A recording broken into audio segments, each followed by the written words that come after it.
Hello. The Games Workshop Design Studio has been home to many legends over the years. Writers, designers, and artists who have built and shaped the very hobby that we love from the ground up. My guest today is one such individual who joined Games Workshop back when it was based in London and was mostly just selling the RPGs created by other companies. He has channeled his love for games of all kinds into phenomenally creative expressions of gameplay.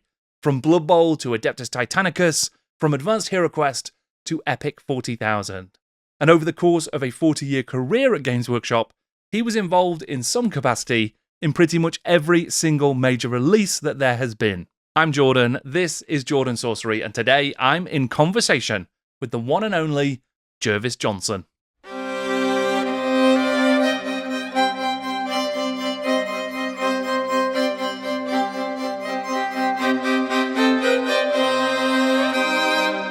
Jervis, thank you for joining me.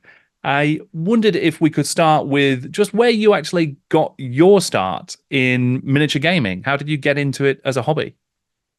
Okay, well, I started out with a lot of, in the same way as a lot of my peers, basically. Like, I'm sure it's the same for Rick and Hal and everybody. Basically, I picked up a box of Airfix toy soldiers from a toy shop. I would have been about 10, I would have thought. And found the books of US Marines, Airfix US Marines, which I can still remember fondly to this day, and took them home and broke them off their little sprues that they came with, and basically set them up and moved things around, and kind of made games up. Though it was pretty much, I think, rolling things at them or throwing things at them to knock them over at the time. Right. But very soon after that, I came across a book called Battle Practical Wargaming by Charles Grant Senior, not Charles Grant Jr. You have to be careful about mixing the two up. Which was absolutely seminal for me. It's a fantastic book. I love it to this day, basically, and I love Charles Grant's writing. He's a fantastic wargamer from the 1960s and 70s. And that introduced me to World War II wargaming, and I kind of basically went on from there. Right. And then you ended up working at Games Workshop in London. How did that come about? Well, I started out working at a shop called Game Centre, which was in a little street called Hanway Street, just off Oxford Street in central London. And it was my local game store. I used to cycle from my home, rather perilously, I have to say, into central London to go to Game Centre. And I bought my games there. And they had a club that met next door, and I played mainly role-playing games in the club, basically. And they published a magazine called Games and Puzzles magazine. And they had a little advert in it when I was doing my A-level saying we're looking for staff. So I thought, well, it's my mum actually said, you should have a go, just give it a try.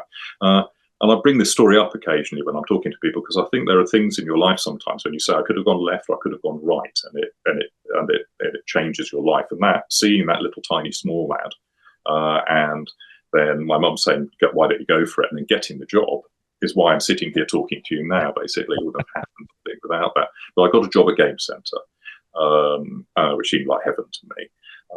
And when I was there, I met in Livingstone. Steve Jackson used to come around. Basically, they drop off, hand deliver things, like Dungeons and Dragons and stuff. And then the guy who ran the store when I was there was a chap with a magnificent name of Peter Darvel Evans. He's a wonderful, lovely man. He went to work at Games Workshop, and I was at a games day just a few years later, and he said, I'm looking for an assistant. Would you be interested in joining me at Games Workshop? So I said, okay.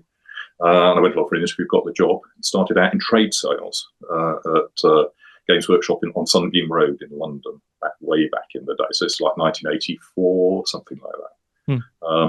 And kind of went on from there. Right, great. And you were still playing lots of games at that time as well? I have always played a lot of games. I've never stopped, really.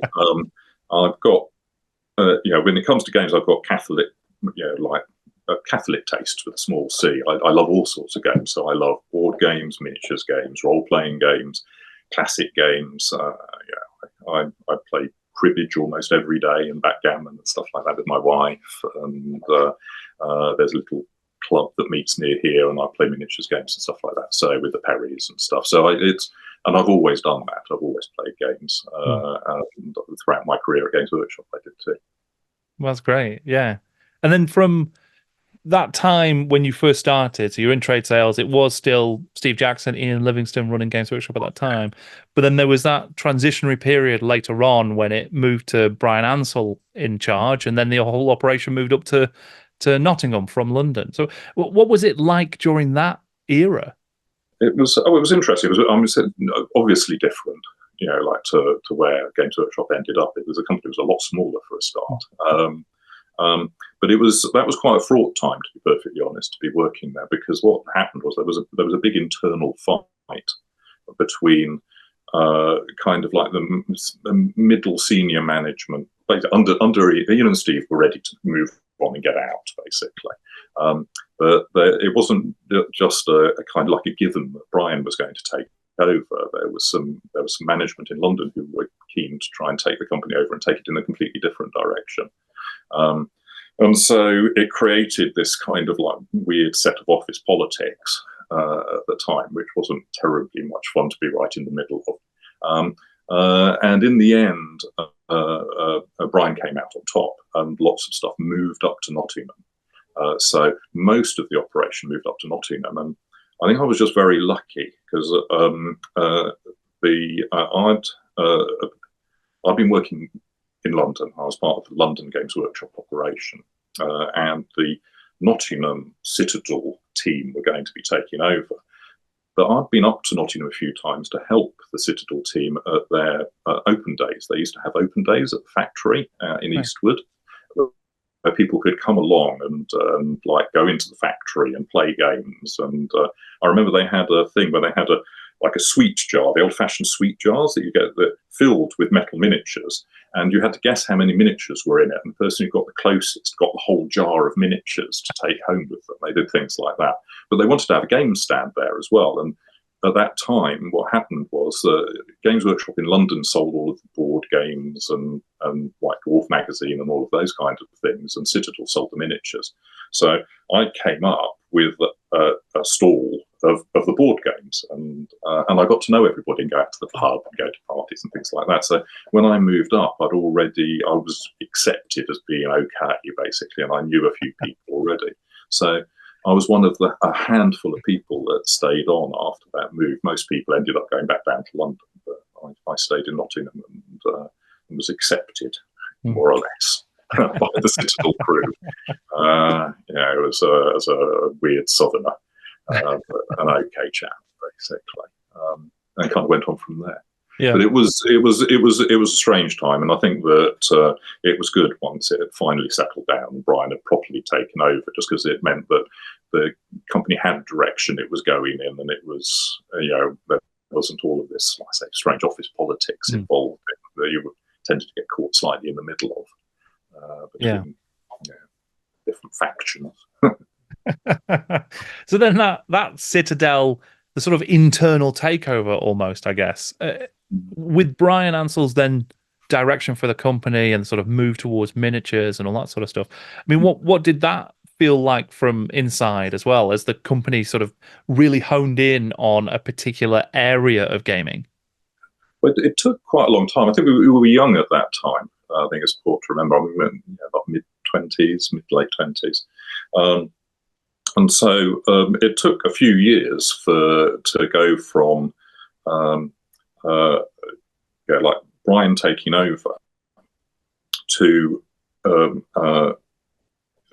Games Workshop becoming the modern version of Games Workshop. Say 5 years, maybe a little bit longer. And that's a long time when you're in your 20s. So it didn't seem quick. It seemed evolutionary, and we slowly went in that direction. So there was more emphasis on the miniatures, but we'd been selling Warhammer for while I was still down in London for quite a while. Citadel had been very successful, and when I came up, basically I worked in trade sales, and I ended up moving over to the design studio because I came up with the idea for Blood Bowl when I was trade sales, and then moved over to join the design team.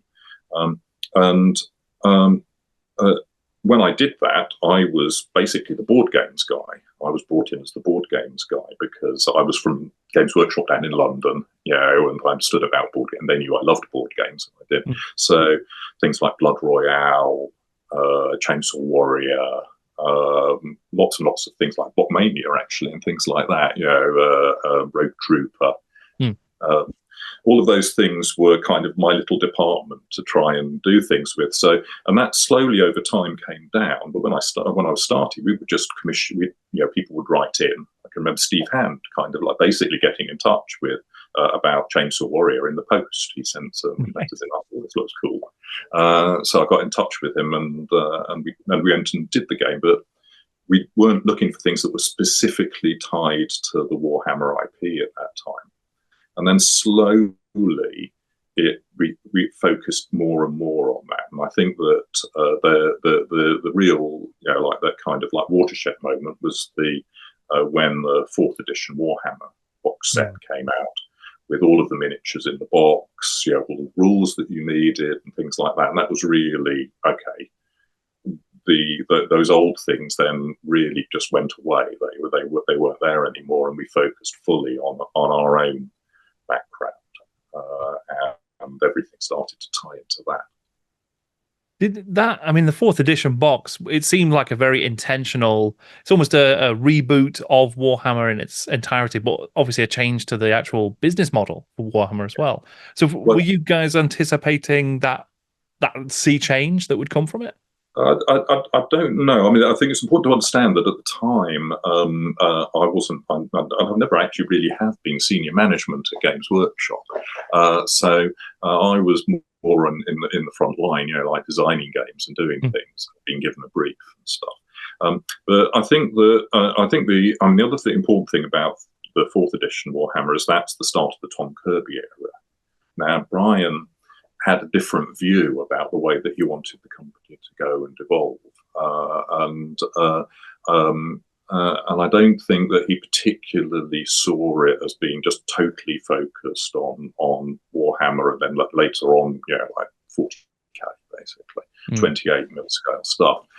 He liked there to be a variety of different things, and was quite happy for there to be stuff that wasn't tied in directly with the core IP. So I think that what Tom wanted to do was kind of like make the business more scalable and more focused on on its strengths of manufacturing and stuff like that. And so when Brian left and Tom took over, he created a management team that included Rick and Alan Merritt and various other people. And what they did was, have a good hard think about how they were going to make Warhammer the game, and 40k the game, like dominant, very accessible, something that people could go into a toy shop and buy and start playing. And that's where the 4th edition box sets came out. So that kind of comes slightly after Brian, and as a result of that rather more kind of like trying to be more professional. I have to say trying, because actually, I mean, we were still very young. So a lot of it was rather hit and miss at that time. Sure. I mean, you mentioned that you moved across into the design studio with Blood Bowl, and that was the first game that you were designing for Games Workshop. Could you talk a little bit about that process and then the design of Blood Bowl? Yes. Well, I think so. When I came up with I came up with the idea. Well, I was in trade sales at the time, and again, there was a split. So I was looking after the books and publications that we made, and John Stallard, who runs Warlord Games now, was the lead trade sales guy for all of the miniature side of things. And I was talking to Brian, and I said, it would be cool if we had something in that we tended to do relatively large boxed games. Yes. So like Blood Royale and things like that, and Talismans. And I was saying it'd be useful if we had some little games, like 2 or 3 little games that were quick and easy to play. At that time, there were American companies like Steve Jackson Games doing micro games, they tended to call them, which were cheap, cheerful little things that you could buy for around about $5, I think, at the time. And so that's what I had in my head, and I just reeled off 2 or 3 ideas, one of which was, because I was obsessed with American football at the time. It was being shown on Channel 4, so I watched it quite a lot and really liked American football. And I said, you could do something a bit like American football, but except it's like, like it's orcs playing against, like goblins or something like that. And I went, ooh, I like the idea of that. You better go away and design it, Jervis. And I was like, I hadn't really thought that I was going to design it. I just assumed that you'd tell Hal or Rick to do it, basically. He said, no, you've got to go and do it yourself. So I kind of, okay. I remember going home to my flat and kind of like thinking, what do I do? And because I've been playing games for a long time, and actually I had designed games for myself.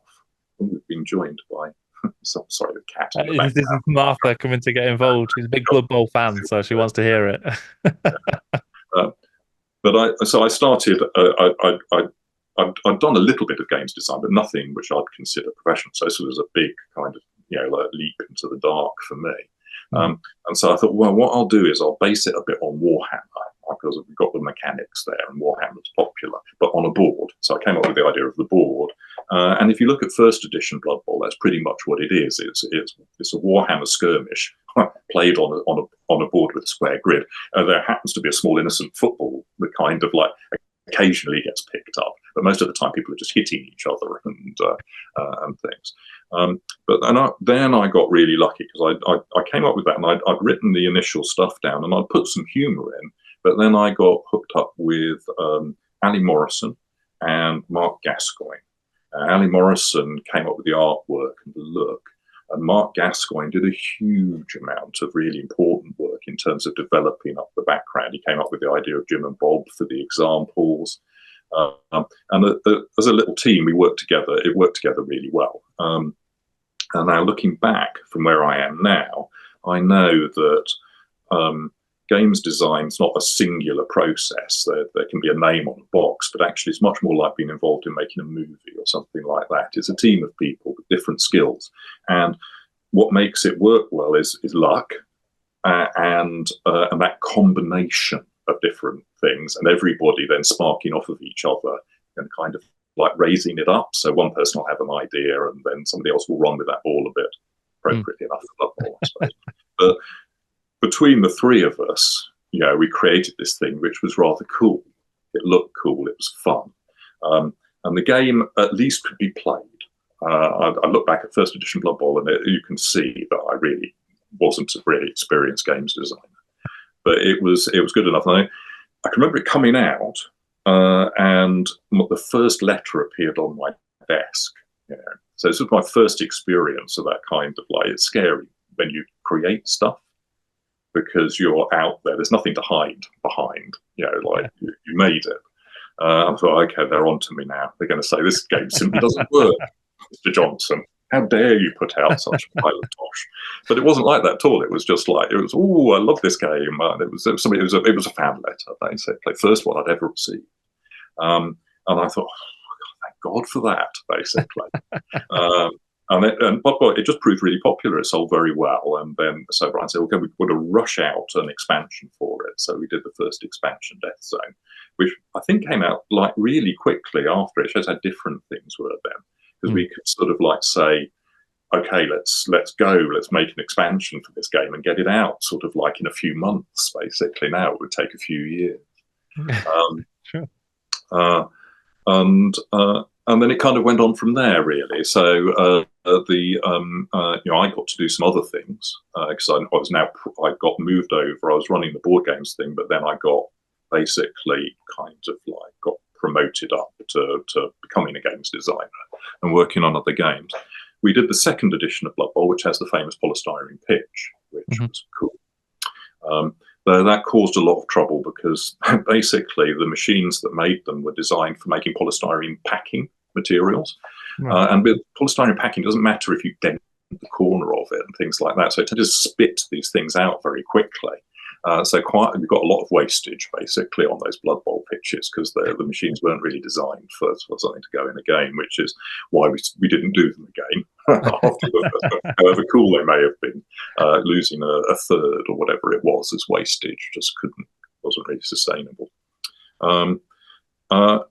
And I kept on going along, but then for me, the third edition of Blood Bowl, the one that came out in 1993, I want to say, I think that's the right year, round about that anyway, was where I transitioned from being somebody who was like almost an amateur games designer. I was nicking ideas from other players, copying. I was copying other people's stuff and like smudging them together to make a game. Because I played loads of games, so I knew what I liked in a game, and then I'd nick ideas and, like I say, push them together. But with Blood Bowl 3rd edition, I didn't stop doing that. But what I did was I used them for my own purposes, and it's the first time where I knew what I wanted to achieve when I went into the process.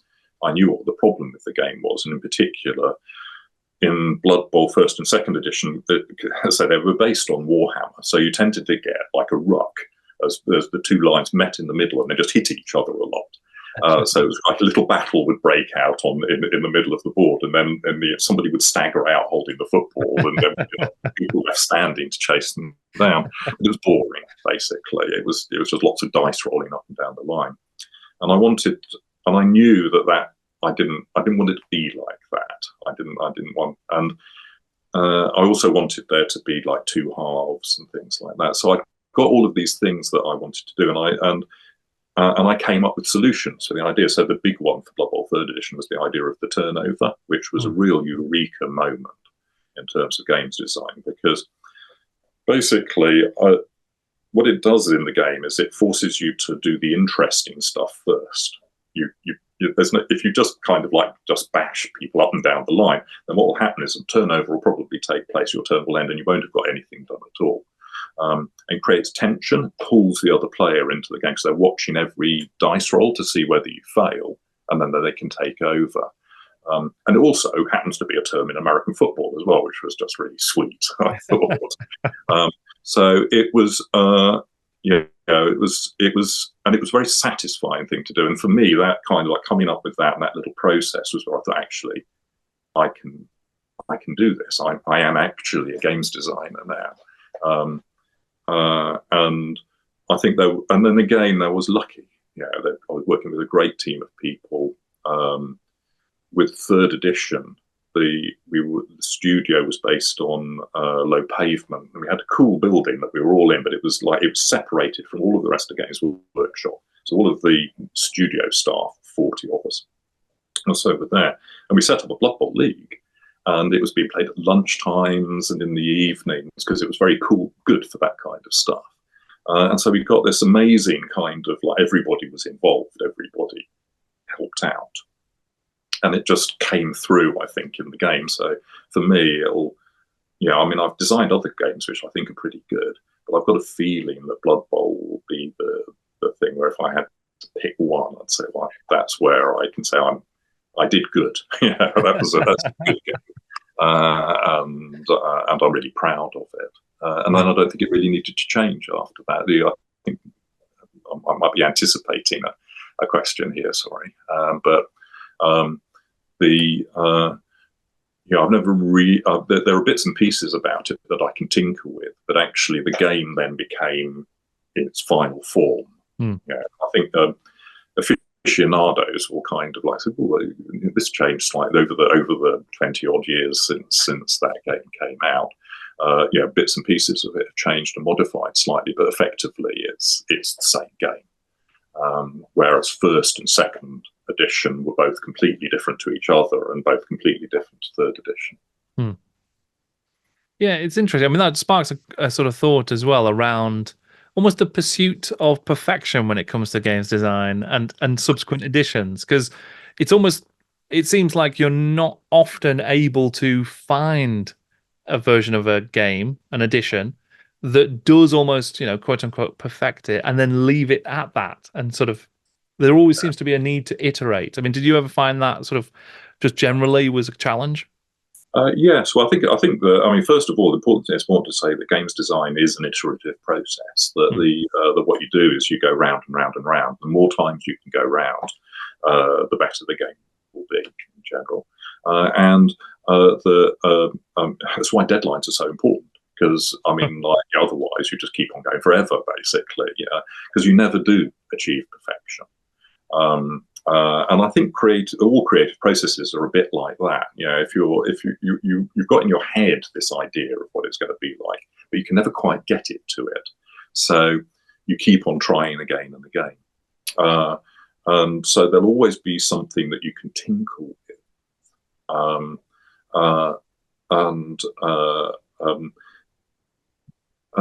And try to improve, because that's, as a creative person who's making those things, that's in your nature. And I think that it's interesting because what it does is it tends to create a bit of tension between the people who love the game, you know, and the people who make it. They've got different drivers. You know, I think a lot of people they'll pick up a game. So I think you can see it quite clearly with Warhammer and Oldhammer in particular. There are people who love and will argue with each other quite a lot about, you know, like, well, 4th edition, clearly the epitome of Warhammer, it should never have been changed. No. I think you'll find that 6th edition, I beg to differ. 3rd edition is where it's, so it's kind of like, you get these things, but quite often that's when people get involved in the hobby and they've got that thing and they love it. Now, when you're making the game, what you tend to see is just the things that could be a little bit better. And it's in your nature to make things and keep on making them, so you don't stop. And so there's a drive there to do new editions of the game. And then that gets reinforced and fed because you get a lot of feedback about the game. What people tend to feedback about a game is the bits that don't work. That they're not satisfied with. So you don't get very much of it's absolutely perfect, please don't tinker with it. That's not generally what people say to you if you're a games designer. What they'll say is, well, orcs are bloody rubbish in this version of the game. It's completely unfair, and it's because of this. And you think, maybe, like maybe we could have done that a bit better. Magic's too powerful. It's not powerful enough. Monsters are too good. Monsters aren't good enough, or whatever it might be. So so that reinforces your nature to want to make things, and you'll think, right, okay, we need to do a new edition, and then that gets further reinforced by the business wants new editions of games. They want to be able to say, and this is the best version ever because it's different to the last one. So you'll get pressure from marketing and sales to kind of like come up with USPs, something that they can say that says to people, you can't live with your old version of the game. What you really have to have is this new version of the game. But as the designer, that's not particularly your driver, if you see what I mean. It's just a little bit of pressure that you're under. And sometimes it can lead to kind of like, no, we need you to come up with things. And you're going, well, I really don't think that there's terribly much to do with it. And they say, no, we really want this new thing. So you have to go off and scratch your head and try and come up with something that kind of like makes the game that is a bit different to what came before. And I think particularly the end of the process. If I look at 3rd edition Age of Sigmar, there's lots of stuff I'm really proud of with 3rd edition Age of Sigmar. I think it's one of the best things that, in terms of writing a rule book that was coherent and like didn't have lots of mistakes in it and things like that. And it was brilliant, but I should have pushed back harder against the desire for there to be some extra bells and whistles added to the game, so that it would be easy to say, but here are these new things that you can do. Because just saying to people, we've written the rule book really well this time around doesn't really fit. Yeah, like for your sales guys, that's kind of, well, I don't know. Well, we can say that, but that's not terribly exciting, basically. So they'd want something a little bit more than that. And so there are elements in the 3rd edition of the game which really, I think, just clogged things up a little bit. And slowed down the gameplay, and you can often get things like that. And then what will happen is when the next edition comes around, because it will, you'll find that those things get taken out and replaced with something else. I mean, hopefully the team who were working on 4th edition Age of Sigmar or have, I finished it, were better at me than resisting that pressure. Maybe one of the sales pitches becomes, we've removed all the bells and whistles. And that's right. Absolutely. A smooth gaming experience with a rule book that's perfectly read. I was curious about, so in the late 80s and early 90s, there was a relationship between Games Workshop and MB Games. So that was when Space Crusade and Heroquest were made. I was just curious about that little period in time, because during that, you supported some of the development of Heroquest and also developed Advanced Heroquest. I was just curious about sort of how that parallel work took place. Yes, yeah. That was, it was an interesting thing. I mean, basically, it was Milton Bradley, I think, at the time, rather than Hasbro, wasn't it? But they got in touch because they with Citadel, because they wanted some cool plastic miniatures. I think that's what they were really interested in. And I wasn't involved in the process, but Brian was able to come up with a deal where we'd provide them with miniatures for a game, like a fantasy game, a bit like D&D. And we'd be allowed, and they'd say that they were Citadel miniatures. They'd include that kind of like crossover and mention Games Workshop and say you can find out more about these things here. And we'd be allowed to do an advanced version of the game. And so the benefit there, and it worked really well actually as well, I have to say, was that Milton Bradley, Hasbro had fantastic distribution and would get these things all over the place in quantities that Games Workshop at that time couldn't dream of producing. And they effectively acted as free adverts for Citadel miniatures. And then people would come to Games Workshops, would try and find out these other things. And then there'd be Advanced Heroquest and Advanced Space Crusade would be an obvious sell for people like those who went into a Games Workshop store, but they might just be coming in to look at Warhammer and things like that as well. So that was really the idea there. It was proper marketing stuff actually, again, talking about. It was a clever idea, I think, and worked out very well. And we had a little bit of connection on the games design side, the games designers with the Milton Bradley games design team. I forget the name of the chap now, which is really bad of me. It's lovely. It's Stephen Baker. Yes, yeah, Stephen. That wonderful chap, very talented. He just did a go, and I think we might have done a little bit of play testing, but really nothing terribly much. The main contribution from their point of view was the miniatures that we were making, which is obviously not something that I was directly involved with. Then once that game had been sorted out, I did become directly involved because we needed to do the advanced version of the game to make that kind of like that clever plan kind of like work. So I was asked to do Advanced Heroquest, and I don't remember. I think I might have had to start it before I'd even seen the finished version of Heroquest. So I don't think there's a lot of similarities between the two, other than that they're effectively a dungeon crawl game. Now, back then there weren't. I mean, these were pretty much the first dungeon crawl games. I mean, it's a whole genre now. I mean, I've designed quite a few of them over the years. But HeroQuest was the first one. And so what I drew on was my experience of playing Dungeons and Dragons, and in particular, my experience of playing Dungeons and Dragons with a chap called Albie Fiore. Albie, just one of the nicest, most talented people. He was, when I joined Games Workshop, he was the editor of White Dwarf magazine and the chief kind of like, he did all of the artwork and graphic design for all the stuff. So dungeon floor plans were created by Albie, if you remember those from back in the day, and all of the graphics design for all of those board games that were done by Games Workshop before it moved up to Nottingham. So he knew Ian and Steve really well, and I'd got to know him first when I worked at Game Centre, the store that I mentioned earlier on, because he was the editor of Games and Puzzles magazine then. But he was also just the most fantastic dungeon master. And if you manage to get your hands on things like there's early White Dwarfs, but I think some of the best of White Dwarf scenarios and things like that. There's some of his stuff in there. And he was just brilliant. I played in his dungeon.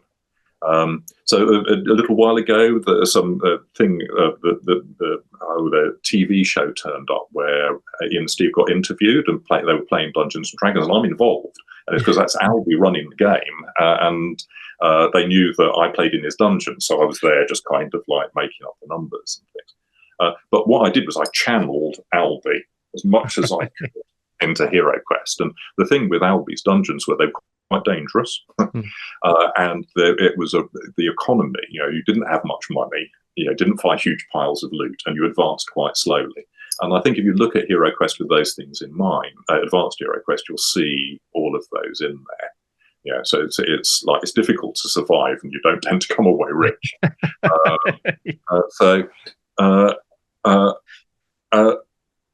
And so there was actually very little crossover with what Milton Bradley were doing. They'd got Heroquest is quite different, really, to that. And so really, the person who deserves the credit is Albie for all of the times that I crawled around his dungeon with Marcus, my fighter, and Rildo, the Hobbit thief.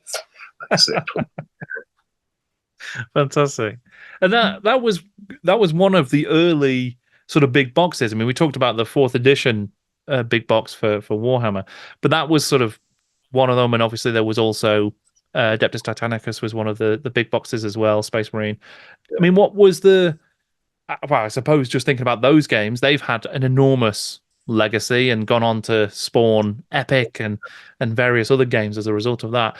When you were designing those games, did you sort of envisage where they would end up? No, absolutely not. No. Okay, so we were young, and it was.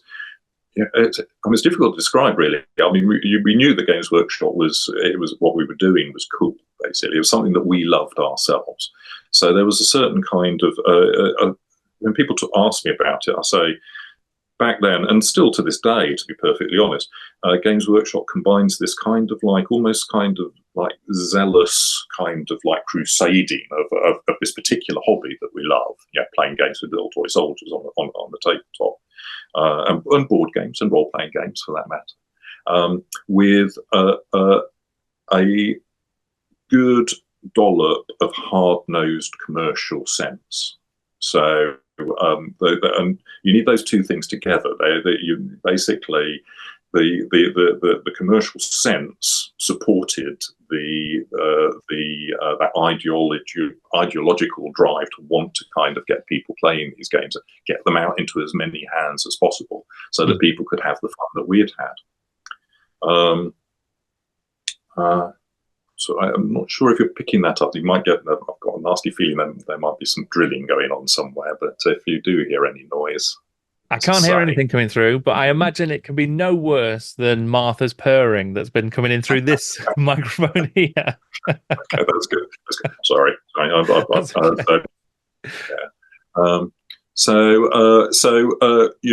And when I was growing up, I played quite a lot of games. They were called 1/300th micro armor games. So you've got little tiny World War II tanks, basically, that were around that epic scale, as we'd consider it now. But in my mind, they'll still be 1/300th scale, because that's they were 300 times smaller than a real tank would have been. Basically, I played quite a lot of those games, so I was a natural kind of like fit for Adeptus Titanicus and then Space Marine, and so that was after Blood Bowl. That was the first proper project I got when I was actually working in the studio. I was doing it during the day rather than like when I'd gone home over the weekend and stuff. I think the original game is okay. It's it hangs together okay, but I don't think we realised quite what it was that we were birthing, and in particular with Adeptus Titanicus, we had no idea that the Horus Heresy was going to kind of like become the big thing that it was, because the reason it was included in the game was that so Brian was keen to do a giant robots fighting each other game. He just loved the idea. He loved battle tech. And he loved that whole kind of like thing. So he wanted to have that set in the 40k universe. And Adeptus Titanicus was the game that was going to be it. But at that time, Workshop was small. plastic tooling was relatively expensive. We weren't expert at it, so we could only afford one tool to go in the game. So it was going to have to be like one Titan that you got in the game. And we could repeat the frame multiple times because plastic was cheap, but we couldn't afford to make anything different. There was going to be one. So it was like, well, that means that both sides have to have exactly the same thing. The tool was designed so you could kind of put them together. It was a bit modular, so you could put them together slightly different, but basically it was so okay, we need some kind of like reason why these things are fighting each other. And we were looking through the Rogue Trader rulebook, and there's a box out in the Rogue Trader rulebook, which is sort of like something like Horus throwing the Emperor throwing the War Master Horus into the Eye of Terror by his heel. It's like a biblical kind of like quote, basically, which Rick had just made up just to kind of like, so because it just felt right. It was like kind of like got across that kind of like the huge long history and the fact that there were things early on in the history of 40k that had become legend, like the kind of stuff that you'd read about in the Bible. Well, all that could work. We'll use that then. Why don't we? But it was set 10,000 earlier. We knew that it had happened in the year 30. Well, we won't worry about that. We'll use that. And that was why we ended up using the Horus Heresy and why it was a civil war. And then it just kind of grew from there, basically. It just like, while we were working on it, it was cool. Then when Space Marine, so the Adeptus Titanicus came out, actually, I think I might have one here. Just hold on just a moment. I'm going to disappear off camera slightly.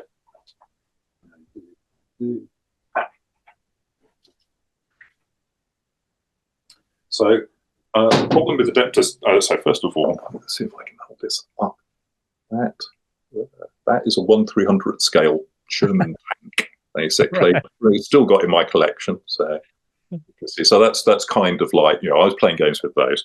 Now, we did Adeptus Titanicus, and the problem with the robots was that what they did was they looked like dreadnoughts because there was nothing to scale them in the game other than the pictures and the artwork on the box itself. Once you put the model down, if you put it next to a 40k model, it looked like a dreadnought. And so early on, we decided that what we needed to do was some vehicles. And the very first thing that happened, this is one of them, this is one of the metal rhinos that we had made. And the idea was that we could put these in photographs and it makes the Titan look big because it's by its foot is a little tiny rhino.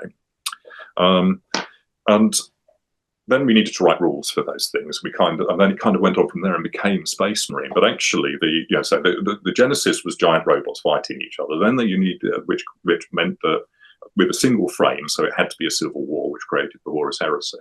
And then we really needed to get something to scale the Titans so people could realize how big they were when they were playing their game. So we added in some rhinos and things like that, and so a few rules to do that. And then it just became its own thing from there, really, and created this effectively kind of like a 40k version of that type of game. And went on from there. But it was very an organic process, I think. Does that make sense? We were taking things that we knew about, that we enjoyed doing ourselves, or that we were passionate about in one way or another. And we said, well, other people probably enjoy this too. How can we get it out to as many people as possible? And do it in a way that's going to generate enough money to pay all of our salaries, and kind of like allow us to do more things like that, and keep on doing that. And from there, really, it almost feels like, and this seems to be a thing across a lot of GW over the years. It's almost necessity is the mother of invention, and then it's grabbing that and making the best of a decision that had to be made. So we had to do it this way. How can we then capitalize on that limitation? Yeah, well, I think that's, for me, that's the nature of the creative process. As a creative, when you're a professional creative, if that makes sense, where you're doing work for other people, if you can't learn to really enjoy the limitations and the problems that come up, you're in the wrong business, because you're going to get very frustrated. The professionalism is kind of listening to what those things are and coming up with a good solution to the problems, as best you can. And that's also the fun of it. So I like it when, so after one of the things that Age of Sigmar first edition took quite a lot of flack for was that the rules were 4 pages long. Now, that was something that was just handed down to me as the rules writer. Tom and Alan were very, very keen that the rules could just be given away as almost just like thrown in a box. You know, they weren't terribly important. Was the thing. The models were the important thing, and the rules were very short. Now, that was a fantastic challenge, and actually forced me to be really quite creative in the decisions that I made. Now, I don't think we quite managed to pull it off, though there were some compromises made. And I think if my version of the 4-page rules would have been rather more kind of like rules manually than the ones that came out. And I think that what we did was we hand waved some things, just assumed that people would be able to figure out what to do for that first version. And that stayed with me. So when I left Games Workshop and retired, one of the first projects that I did was I do. The Valor and Fortitude rules, which I've done with Perry miniatures. They're historical miniatures rules, but the starting point for them was that I wanted to do a set of rules for Napoleonic war games that were 4 pages long. That was my restriction. Again, the rules had to fit on 4 pages, but I wasn't allowed to hand wave anything. They had to be a set of rules that were all there. Everything was there. And we managed to pull it off. Basically, I had to go down to 9.5 point in order to do it, but but basically, the rules are 4 pages long, and so and I think you can see that what's happened is over the years, you kind of actually start looking for. I don't with the Valor and Fortitude rules.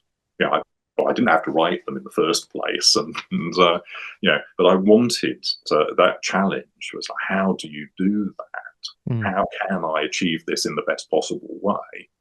Is the fun of it for me? It's like a little puzzle that you're trying to solve, and it's very satisfying when it works out right, and can be very frustrating when you can't quite get it to work. But Sure.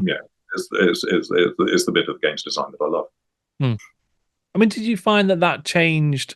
I mean, obviously there was a limitation imposed on you when it came to Age of Sigmar first edition, but given that Games Workshop had become so much more successful over the years, I mean, things like, okay, we can only afford 1 tool for this game, those kinds of limitations, I assume, had sort of relaxed a little bit towards the sort of end of your career, later in your career with GW.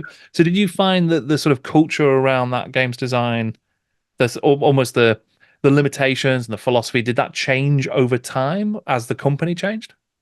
Yeah, it definitely did. I think the main difference was that in the early days, there was a lot less supervision, put it like that. There was you tended to quite often just be working on your own, to be perfectly honest. And the deadlines were very tight, so there wasn't much chance for people to look at things. And certainly when Brian was running the company, he ring-fenced the studio and wanted to be the only person who wasn't actually directly involved in the studio who would have input into how the game was going to go and what it would look like and how the rules would work. Now, over time, the number of stakeholders, people who are involved in that process of deciding what's going to be in a game, what things does it need to have, has kind of grown. And I think that's understandable because for a lot of people, it's their success and the hitting their KPIs and things like that, which all were things that we didn't used to really have in the olden days. It was just, does Brian like it? It had to become something a bit more measurable, and does Brian like it because he doesn't work here anymore? And so you have different kind of things, and everybody has them. But they wanted input into the process. And that changed the way that things worked. And I think that for me, towards the end, the good stuff was still there, but you tended to have it takes a lot longer, and you have to go to a lot more meetings and try to explain why you're doing things the way you are, and be ready to kind of like to say, okay, that's not what you want. You're saying at the last minute here that you want something different. Okay, we'll go away and do that, basically. Where in the past, it would have been more the responsibility of laying with you more. I guess in a way, it's kind of like there was less responsibility for you. You can say, well, you told me to do it that way. I told you that it wasn't a good idea, and now let's see where we are. So you got that kind of benefit. Now, I think that the danger is when people are listening to this, I think, oh yeah, the suits took over. Yeah, in actual fact, Games Workshop, in my experience, has never really been very much like that. The people most of the people in the company are passionate about the games, and they have opinions about the way that these things should work. They're interested in the hobby and how to get it out there, and they're interested in making the company successful. So that kind of like that ideologically driven kind of like let's get as many people involved in the hobby as possible, and the hard-nosed business sense kind of like things are all kind of like there, and they have opinions about those. But it can get frustrating because, and the biggest problem that I ran into wasn't like bean counters kind of like saying, oh, no, that will cost you too much money or something like that. We've got to do this because our graph shows that we'll sell 3.6% extra if you do it. It's somebody coming along saying, Jervis, I've had this brilliant idea about how we can roll to hit modifiers and like the army lists and things. And you think, please just let me do the games designing bit. You do the kind of like the managing bit, because that tended to be the bit where people would interfere in a way that was potentially kind of like could get in the way of the game being as good as far as I was concerned it was going to be. So it changed definitely, and there was a lot of fun to be had in the early days in the way things go. But then, all of that being said, one of the best projects I've ever worked on was 3rd edition Age of Sigmar, where I was working with a great team of people again. I think that we were lucky in a way in that 40k is so much more popular than Age of Sigmar, because it meant that we ducked under the radar a little bit. And we were able to do a lot of really cool stuff. And for me, it was just like the old days, basically. I absolutely adored that project. And it was a great way to finish my time at Games Workshop, because it was almost circular, if that makes sense. There'd been some frustrating bits and times, so it couldn't possibly fail to be over almost 40 years. But Age of Sigmar 3 was a fantastic project to work on. Everybody did their bit. Sure. Yeah, and I was curious about your perspective of the journey to Age of Sigmar, actually, just with because obviously you've been involved over the years in various ways with Warhammer Fantasy. There was the decision to end it, and we're going to create something brand new outside of the sort of rules writing for that first edition of Age of Sigmar. I mean, what was your sort of feelings and sort of perspective on that whole period? I think it's interesting. It was. I think it was obvious for us who were working on Warhammer that something was going to have to change because its trajectory was down and 40Ks was up, basically, and it was going to become unsustainable in the end. And so we were looking at different things, but we hadn't anticipated quite that. Like that kind of like. We'll just destroy everything and start again. Right. And then, and it was, again, as I say, although people think that I have a lot of control over what Games Workshop, or used to think that I had a lot of control over what Games Workshop would do, because I wrote Standard Bearer and wrote articles in the magazine, so I was kind of like a voice talking to them about this thing. Actually, I wasn't, at that senior level to make kind of like big decisions like that. So the decision to destroy the old world and then recreate it was made by Alan Merritt and Tom Kirby and that kind of a very senior level, and then presented to us almost as a fait accompli. So this is what's going to be happening. So we just kind of like got on with it, really. And I think that the main, I think we thought, well, that seems a bit drastic. So we did, like kind of like, so here are some alternatives, but no, that was the way it was going to be. It had already been decided.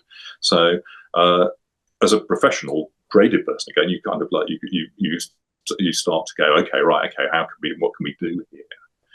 How can we make this as good as possible? And at that time, basically, all I was focused on was getting the rules. How could I get the rules to fit onto 4 pages? Trying to get the game to work without points value. So that really, look, we tried as hard as possible to say that we didn't think it wouldn't work without points values. But it was one of the kind of like, it was the 4-page rules. The world's been blown up. And the way that we'd have this kind of almost like a setting as large as 40k, where we could just make new models in whenever we wanted to, was so set in stone that you couldn't really push back against those. You just had to kind of like try and do the best you could. So I look back on that, and where Age of Sigmar 3 was one of the nicest projects I've ever worked on. Age of Sigmar 1 was the most painful process that I've ever been involved with. Right. It was, you had very little control over actually what was going on. You've got these very, very strange briefs, and it wasn't a very coherent plan. I think it was one where you could kind of like, you say, I'm not sure if this is quite going to work. And then when the game came out, well, I think the good thing about it was that it showed a lot of that up. It kind of like said, well, okay, so because there was a philosophy behind Age of Sigmar, getting rid of the points values. I think the basic drive was that people are more interested in the miniatures, and sometimes the rules and army lists and points can get in the way of you just collecting the models that you want and then playing games with them. The ideal, this kind of like the hope is that people just buy whatever models they like and keep on buying as many models as they like, and then occasionally push them around and have some fun with them. And what you don't want is for somebody to say, well, I've got one of this thing, or I've got a 2,000 point army, now I'm going to stop. Now, I never really bought into that, because I think it kind of missed the way that people collect miniatures, which is that if you're going to collect miniatures, then you want to, you don't sort of say, oh, right, I've got enough now. I don't know what I've heard anybody ever really say. Yes, I've bought my last miniature because I've got enough. I've got, it just doesn't work that way. And actually that kind of structure and the points values and things like that actually help with collecting. They give you some guidance and some direction to go in, so it encourages collecting rather than the restricts it. And that a good game, well supported with like various different ways to play, and like a good organized play setup and things like that, can really help sell the miniatures rather than hinder them. And what Age of Sigmar 1 showed was that yes, the second theory is right. Like the idea that the game rules and points values stop you collecting miniatures is completely wrong. So you can really see it just changing very, very quickly. It was proved. It wasn't a theory. It was a theory. It was proved wrong. So quickly we were like, okay, games design team, you idiots, why didn't you put points values in? Often sort that out straight away. So we went out and we did that, and cool stuff started to come out of it. The 3 ways to play, which I think is, for later Games Workshop, one of the most important kind of evolutionary steps in the way that you look at a miniatures game and a set of rules. That you, instead of saying we're going to try and write one set of rules that does everything, you say we'll have what's core fundamental principles, but then actually you can explore these in these different ways, and they've each got their own sets of rules which are tailored for that style of play, rather than trying to, like be a master of everything and it not work. So a lot of good stuff came out of that, but actually the process of going through it was very painful and hard. I didn't enjoy that bit very much, but fortunately Age of Sigmar 2 and 3 came along after that, so it all worked out well in the end. Yeah, absolutely. Yeah, I mean, and Age of Sigmar, I mean, you've mentioned that's one of your sort of your proudest moments, and Blood Bowl. I just wondered if there were any other sort of really proud moments from across your career that stay in the mind the most. There are a few. I think that there are things where you learn stuff. I think it's learning things that is the important one, and so it means that the standout moments tend to be early in your career because after a while you get pretty much set in your ways. Then you're kind of like you think that you've learned everything that you can. I think that there was Blood Bowl, as I was explaining, where I feel like I got to be a games designer for a board game. The 40k second edition codex for Chaos Space Marines stands out for me. I love that book. It's one of my favourite codexes. And we learnt a lot doing that. And it was me and Andy in particular, so Andy Chambers, and working together on that project. And we sat down, we had a hard think about it, and came up with a plan, basically, and then went and pitched it to everybody, rather trepidatiously, I have to say, because up until then, mostly we'd been told what to do. So in this case, we were going to come along and say it, and pitched it, and it was just like, yeah, brilliant, let's do that then, basically. So we just got away to go away and do it. And so there's a lot I like about that book. I think it's got a good mix of it's gamey, you've got your points, values, and your army list, but there's a lot of hobby that's kind of like and kind of like an understanding of the way that people were playing the game and doing things. I like all of the extra bits and pieces at the back and the sub bits and things like that. I learned a lot about doing army books and codexes from that, and it felt like actually, we can do this. We can do good stuff here, basically. Second edition Codex Chaos Space Marines. I think probably the other one that stands out quite a lot for me is Epic Armageddon, which I did when I was running Fanatic and the Specialist Games Division. And that was an interesting process because basically off of the back of... so I'd done Blood Bowl 3rd edition, and I thought, I'm a brilliant games designer, I've got this fantastic idea. So it pretty much epitomised in the idea of murder your darlings. So what I tried to do with Blood Bowl was cut out everything extraneous. It's easy to clutter a game up, so I just tried to focus in on that. And then we were going to do a new edition of Space Marine, basically. So I took what I'd learned there and put it into Epic 40,000. Now, Epic 40,000, I think, has got a lot going for it, but what it did was it abstracted things a lot.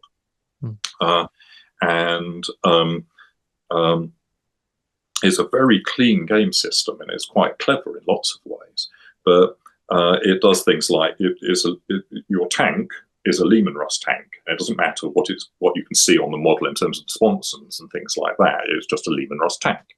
So there's a lot of simplifications and things like that. People, on the whole, there are a few people who love it, and certainly within the studio, I mean, we all loved it. We had a great time playing it, and we loved the blast markers. There's lots of cool little good stuff about simulating kind of like combat, and that kind of scale in there. But it doesn't have much grit and kind of like, and it doesn't. What it didn't do was accept that if I'm somebody and I'm collecting like little tanks and things like that, the level of detail on the model needs to be reflected in the rules. So I think the easiest way of thinking about this is like, if you scale things up and down, the details in rules get more complicated. So in 40k, or particularly something like Inquisitor, you can see that somebody's... so in Inquisitor, you can see the different sorts of las pistol that somebody's got. Sure. So you're probably going to want different rules because they look different. But then in 40k, they become pretty much just a las pistol. In 40k, you can see whether a model's got hand grenades, so you really want to have rules for grenades. Get down to epic scale, you can't see the grenades anymore, or whether they're las pistols or anything, so you don't worry about that. But you can see that this Lehman Russ tank has got melter guns in the sponsons rather than las cannons or whatever it might be. Sure. So I learned that from Epic 40,000. I cocked it up. I made a bad mistake. It's probably the least successful game I ever designed in many ways in terms of its popularity. But with Epic Armageddon, I got the chance to kind of like make amends, basically. So what I tried to do was take the good mechanical systems like the blast markers and the speed of movement and the stuff from Epic 40,000, but marry that with a game that said, yeah, okay, this what you can see on that tank drives the like what it's armed with and the rules there, so it's got the right level of grid. And I worked hard on the rule book as well. That one it's a well-written rule book, and again, what it does is it's got cool stuff in the back. I really like the scenario section in it. It explains how to create your own scenarios very well, I think. And it's got good stuff at the back for retired models you can't buy anymore. There are rules for them in the rule book. So you could use stuff that was in your collection. And I think, I really liked that and learned a lot from it. So I found those to be high points. Those, along with Blood Bowl and Age of Sigmar 4. Yeah. No, that's great. Yeah. And I suppose there must be, given there is so many different games you're involved with, I imagine there was lessons learned throughout and in so many different ways. Yeah, no, absolutely. But, I was, and there's so many fun projects. I mean, because quite often, Necromunda was a fantastic project to work on, but I was very peripheral on that one. I was just doing really doing the campaign system for it pretty much. But it was just a joy to play test and be involved with. Really, it was a great project to work on. But it was Andy and Rick who were really doing all of the heavy lifting there, so it was easy in that kind of way.